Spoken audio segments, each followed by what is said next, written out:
Good morning students. Today we will discuss about Heisenberg's uncertainty principle. So what does Heisenberg's uncertainty principle states? Heisenberg's uncertainty principle states that it is impossible to know both exact position and exact momentum of an object at the same time. Means we cannot find exact position and exact momentum of the object at the same time. Now, question is why we cannot find exact position and exact momentum? Why we cannot find exact position and exact momentum? Because see here, when we see about classical mechanics, particle particle behaves like a particle. So when the particle is in motion, when the particle is moving, it can be specified. Its position, its location can be given with the help of position and momentum. Because here particle behaves like a particle. Whereas in quantum mechanics, particle behaves like a wave. Particle is behaving like a wave. So when the particle is behaving like a wave, in this wave, I can find anywhere the particle is. So I cannot give exact position. So this particle can be here, here, here. So I cannot give exact position. If I can give exact position, I cannot give exact momentum. So these two cannot be given at the same time. Why I cannot give these two? Because particle is moving like a wave. When the particle is moving, it is exhibiting wave nature. So who has given wave nature of a particle? First, which scientist has given wave nature of a particle? It is given by de Broglie. It is given by de Broglie. So, Heisenberg's uncertainty principle is a evidence to de Broglie's hypothesis. So see here, according to de Broglie, particle exhibits wave nature. That is supported by Heisenberg. That's why we are unable to give position and exact momentum of the particle. Okay. Now, see here. So, whatever I have explained, this was given as the notes. See here, Heisenberg's uncertainty principle is a direct evidence to dual nature of matter. Means it is supporting de Broglie's hypothesis. In classical mechanics, particle motion is found by its position and momentum. But in wave mechanics, moving particle will be moving in a wave group. So the particle may be located anywhere. That's why I cannot give exact position and momentum. Okay, this we'll explain with the help of diagram. So if I take a narrow wave group, so see here, I am taking a narrow wave group. Here, if I consider a narrow wave group like this, I am considering a narrow wave group. Means for example, in your class, if 100 number of students are there, if I take only 5 students, so if I take out of 100 students, if I take only 5 students, can I give location of anyone easily? So I can give location of one easily because I am taking only 5. So here this is the narrow wave group, very narrow wave group. So here delta x represents position of the particle. Delta x is position of the particle.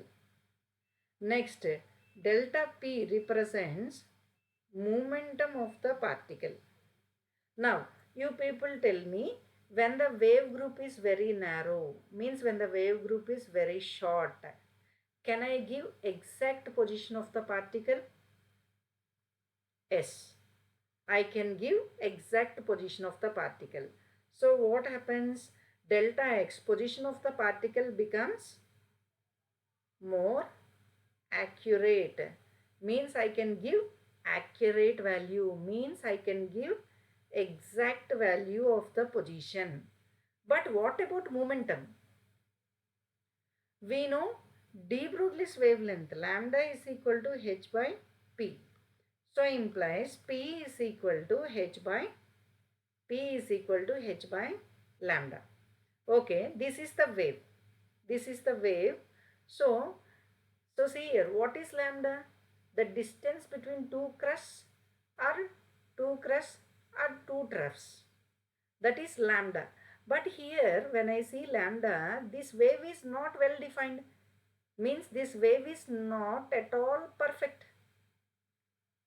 So if wave is not well defined, here what happens? Wave is not well defined. Means if wave is not well defined, lambda is not well defined. Because if wave is not perfect, I cannot calculate lambda. If I cannot calculate lambda, can I get p value exactly? No, I cannot get p value exactly because lambda is not exact. So delta p, momentum becomes less accurate. Momentum becomes less accurate. Means if position is exact, momentum is not exact. So this is the case of narrow wave group. Okay. So if we go for wider wave group, so if I consider wider wave group, means like this, if I consider wider wave group, means very well defined wave. Well defined wave. Now this is the well defined wave. So this represents position. So see here now I am taking 100 numbers. Means 100 members in the class I am taking. Can I give exact position of one? No, in 100 I cannot give exact position of one. But in 5 I can give exact position of one. So here the wave group is wider. So can I give exact position of this? No. So delta x becomes less accurate. So here position of the particle becomes, see here, position of the particle becomes less accurate. But what about wavelength? Lambda. Because wave is well defined, anywhere I can find lambda. So what happens here? Lambda becomes more accurate. Lambda becomes more accurate. And we know de Broglie's wavelength, lambda is equal to h by p. So implies p is equal to h by lambda. So what happens here? What happens here? Lambda becomes wavelength, becomes more accurate. Hence, see here if position is less accurate, momentum is exact. So this is Heisenberg's uncertainty principle, which we cannot, it is impossible to know both exact position and momentum at the same time exactly. So see here, if delta x and delta b are uncertainties in position and momentum, then according to Heisenberg's uncertainty principle, we can directly write it as delta x dot delta p is greater than or equal to h by 4 pi. Or you can write it as delta x dot delta p greater than or equal to h cross delta x dot delta p is greater than or equal to h cross or h cut by 2. H cross means reduced Planck's constant. So here h cross is given by h by 2 pi. So this is according to Heisenberg's uncertainty principle. There is uncertainty. So see here, there is a note. There is uncertainty not only in position and momentum, but also there is uncertainty in energy and time also. So this is about Heisenberg's uncertainty principle.